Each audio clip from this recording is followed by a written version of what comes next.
राधे राधे महाराज जी, आपके चरणों में कोटि कोटि प्रणाम। महाराज जी, काम क्या भला है? कोई इस पे विजय पाना चाहता है तो कैसे पाए? इसकी कोई कमजोर नस है क्या? हाँ, राम चिंतन। जहां राम तहां काम नहीं, जहां काम नहीं राम। अगर राम राम कहोगे राधा राधा राधा राधा राधा राधा राधा तो ये नष्ट हो जाएगा। ये भगवान के सुमिरन से नष्ट होता है। काम को बल कहां से मिलता है? ध्याय तो विषयांत पुंसाम संगास्तेषु उपजायते संगात संजायते कामः संगात संजायते कामः। जब हम विषयों का ध्यान करते हैं, खाली हृदय होता है, भगवान का चिंतन नहीं करते, विषयों का चिंतन करते हैं, तब हमारे हृदय में विषयों के प्रति आसक्ति पैदा होती है।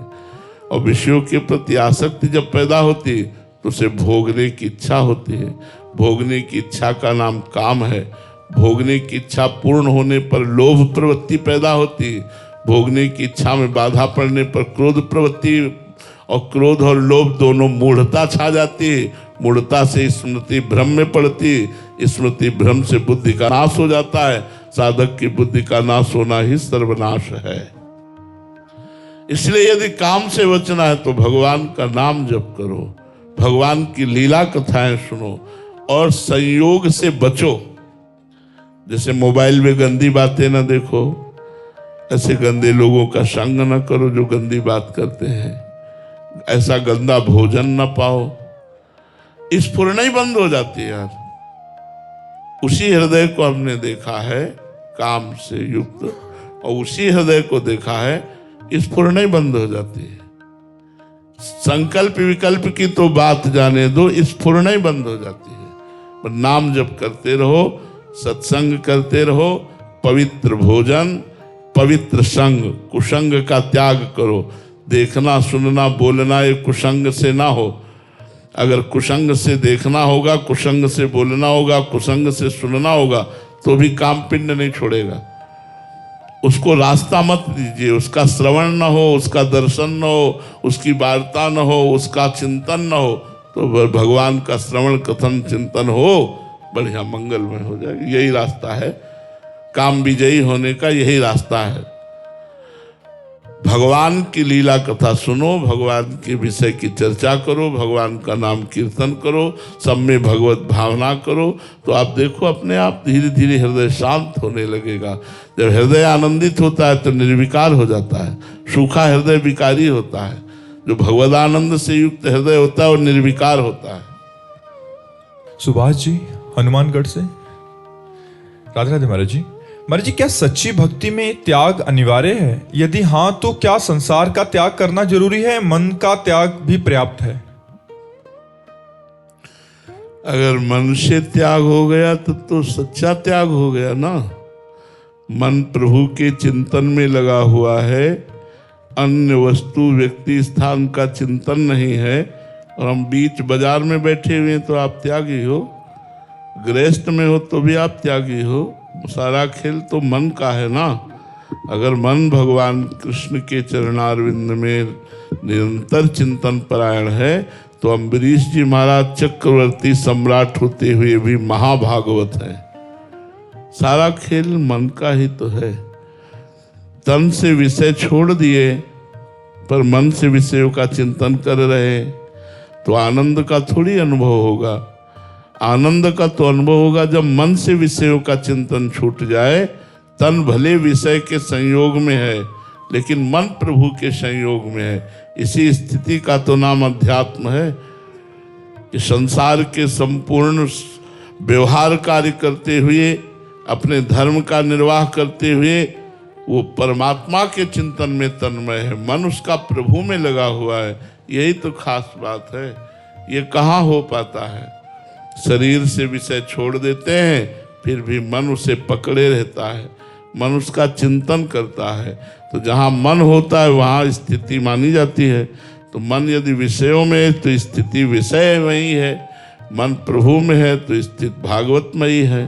तो मन को प्रभु में लगाओ, ये बहुत बढ़िया बात है। मन से विषयों का त्याग हो गया तो भोगेगा कौन? अच्छा ही नहीं लगेगा। यहां तक कि ब्रह्मादिक के भोग सब विष सम लागत ताहि, नारायण ब्रज चंद की लगन लगी है जाए। प्रभु की प्राप्ति की लगन लग गई, मन प्रभु के चिंतन में लग गया, तो ब्रह्मादिक के भोग भी विष के समान लगते हैं। फिर मर्त लोक के मलिन भोगों की तो बात ही क्या।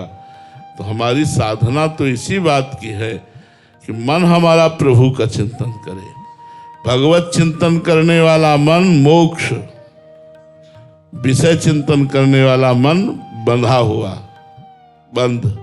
बंध और मोक्ष का इतना ही अर्थ है कि मन भगवदाकार तो मोक्ष, मन विषयाकार तो बंधन युक्त। अब कुछ भगवदाकार कुछ विषयाकार, यही तो साधना है। हमें इसी साधन को तो समेटना है कि हमारा मन पूर्ण भगवदाकार बन जाए, पूर्ण प्रभु के चिंतन में लग जाए, विषय चिंतन ही न मन करे। यही तो खास बात है।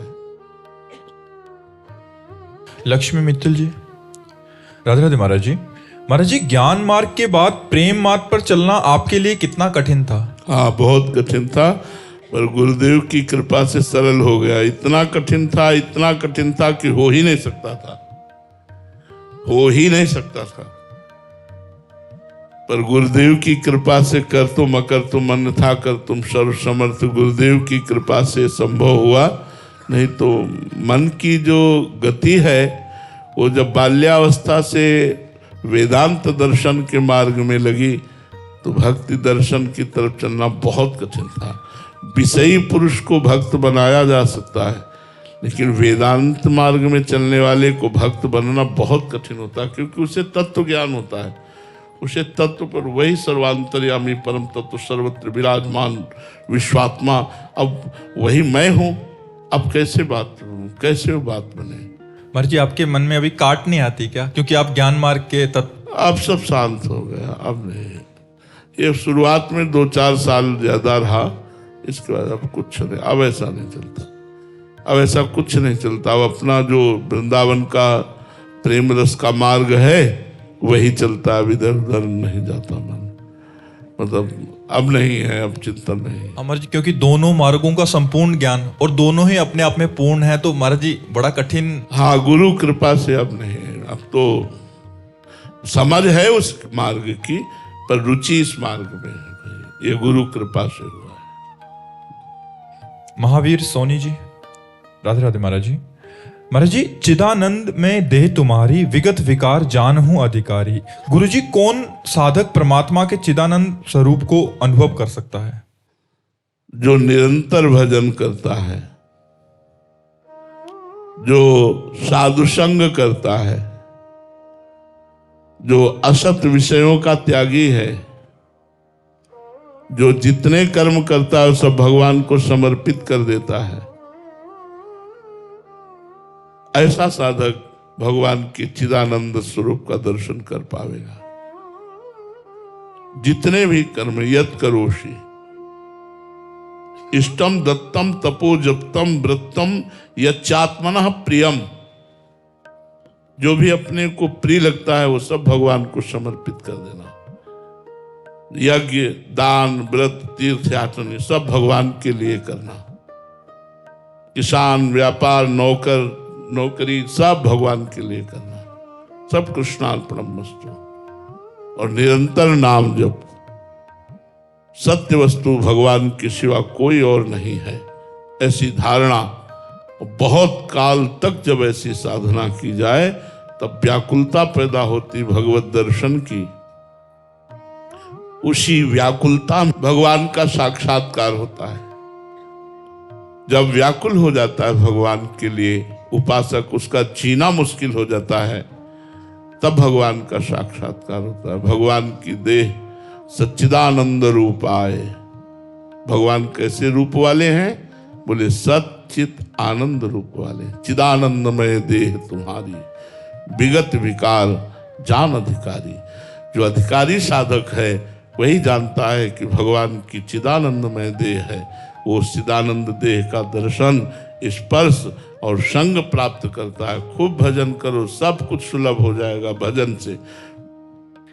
अगर भजन नहीं है, तो फिर बात नहीं बनेगी। भजन करना,